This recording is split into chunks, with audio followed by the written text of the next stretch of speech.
In this video, we'll give you a brief demo of the StratSim simulation, and you'll have plenty of time to explore your company when you get to the class.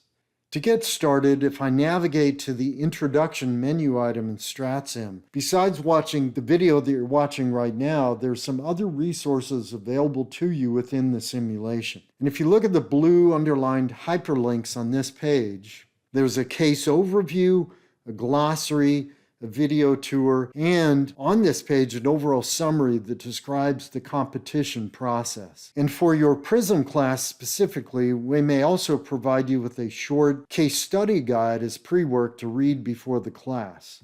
And if so, we'll give you a link to that on our pre-work site.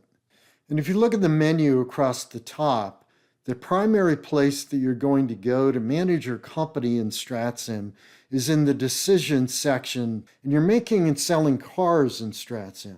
So you've got technology decisions that you can make, you've got product development decisions, marketing decisions, distribution decisions that you're making as you work with your network of dealerships, got manufacturing and financing decisions that you'll be making with your team as you run your company. And we'll come back to this section in a minute. But a note that as we go through this demo video, the specific numbers and values will likely be different than what I'm showing you on the screens here. And before you actually start making your decisions, you'll probably want to take a look at an overview of the entire competition, including your competitors' results here under competition. And I can see what products each company offers. I can sort by class, economy cars, family cars, luxury, sports, and I can see what technologies your competitors have in place, the distribution approach, manufacturing, production, and there's a financial summary too that will lay out for you all the firms you're competing against and will give you some high-level numbers in terms of market share, sales, profit. And again, where you see a blue underlined link, you can click on that and it's either going to allow you to make a decision or it's going to give you some additional information. So if I click on Firm B, for example, it will bring up the information on the right for Firm B. Firm B's income statement, balance sheet, cash flow statement, and you can see any of the year's results in the timeline across the top here on the right by clicking on the year. And in this case, we're looking at year 4 results from a 7-year competition that we had run with another group. And don't feel like you have to understand all of this in the first pass through. You'll have lots of time to get comfortable with the simulation when you come to the class.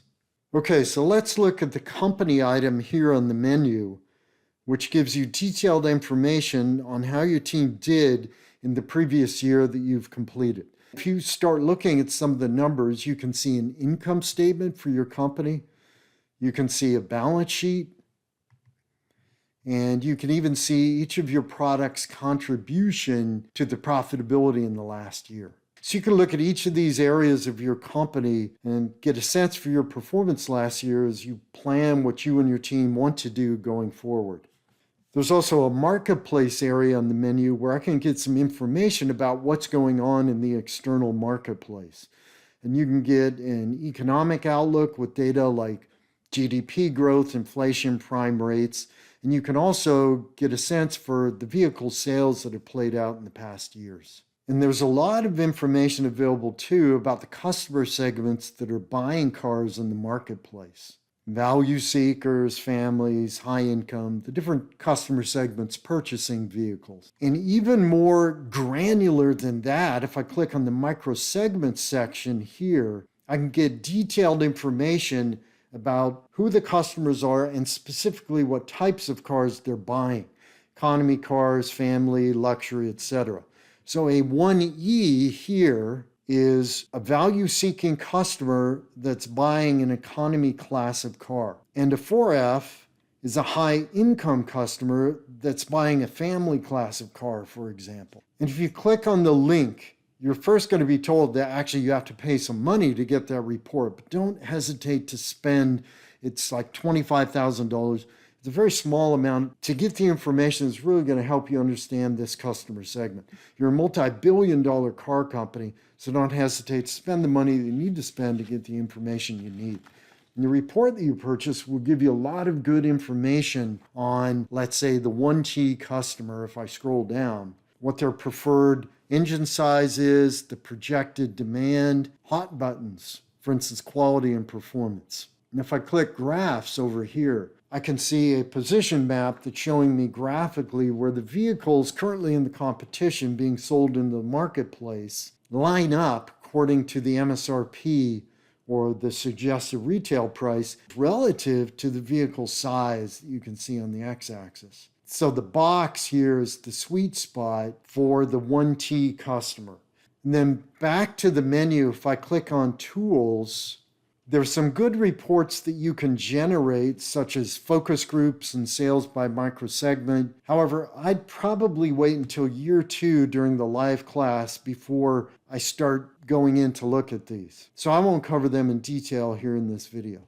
And then you actually make decisions in your company in this section, and some are checkboxes like in technology. So you can spend money to invest in technology competencies for your company if you wanted to, in interior or safety.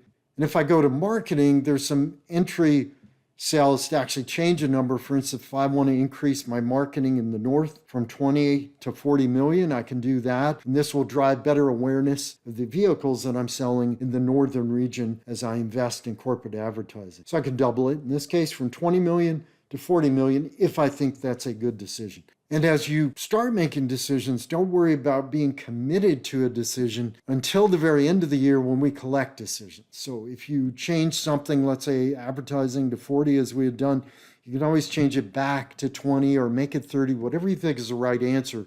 Okay, and you can make decisions in other areas of your business for the current year, distribution, such as training for your dealership network.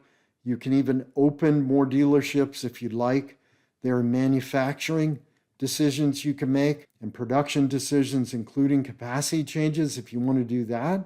You can make financing decisions, such as debt and equity. And here in decision summary, I can actually see, if I scroll down, a list of the decisions that I've made for the given year if I want to review those.